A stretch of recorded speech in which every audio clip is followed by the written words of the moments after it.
7 მეტრიანი ბალისტიკური რაკეტა რაჭის ტყეში მოსახლეობამ აღმოაჩინა. ამ ადგილას 9 აგვისტოს ჩამოვარდა.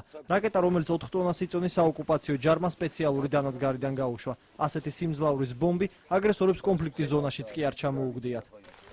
რუსული წარმოების ბალისტიკური რაკეტა ტყეში ჩამოვარდა და მიწაში დაახლოებით 5 მეტრის სიღრმეზე ჩაეფლო.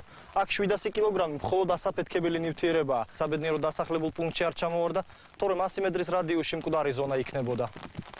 100 მეტროს შიგნით ეს ცოცხალი არსება საერთოდ ვერ გადარჩებოდა, არავითარი შანსი არ ქონდა გადარჩენის და იქეთ კიდე შეიძლება რაღაცა შანსი ქონდეს, მაგრამ ეს 5 მეტრომდე უნდა ამოითხაროს, რომ მივიდეთ იმ საბრძოლო ნაწილამდე და ეს საბრძოლო ნაწილთან უნდა დაუდოთ მუხტი და უნდა იყოს გაუნებელყოფილი, რადგან ასეთ მდგომარეობაში, მაინც სახიფათოა. ბალისტიკური რაკეტა დასახლებული პუნქტიდან მოშორებით ჩამოვარდა, თუმცა ომის დროს რუსულმა ჭურვებამ მნიშვნელოვნად დააზარალა. 9 აგვისტომდე ამ ადგილას იდგა სახლი, რომელშიც 5 ოჯახი ცხოვრობდა.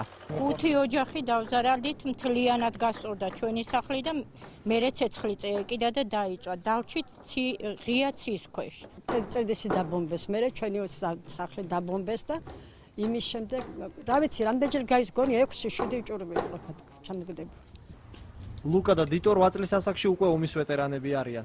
რუსული ჭურვი მათი სახლის მახლობლად ჩამოვარდა. ეს კი ისაა, რაც სახლისგან დარჩა. დღეს დანგრეულ საცხოვრებელში საკუთარი ნივთების საძებნელად დადიან, მაგრამ ვერაფერს პოულობენ. ნამსხვრევებმა თითქმის ყველაფერი გაანადგურა. საზათროს ჭავდით უცბად, ჩემი ძმა შემოვარდა და თქვა, რომ მოდიან დაიძახა თუ არა, იმ წუთშივე აფეთქდა. მერე რა ხდებოდა?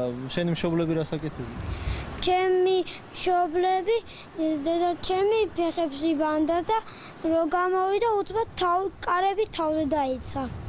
რუსმა ავიატორებმა არცონის ცენტრში მდებარე ეს კორპუსი დაინდეს. მას რამდენიმე ჭურვი მოხვდა. 15 ოჯახი მხოლოდ მტკიცე სახურავმა გადაარჩინა. ომის გარდა ოკუპანტებმა რაიონის რამდენიმე სოფელიც დაბომბეს. წინასწარი გათვლებით ზარალი 1,5 მილიონ ლარს აღემატება.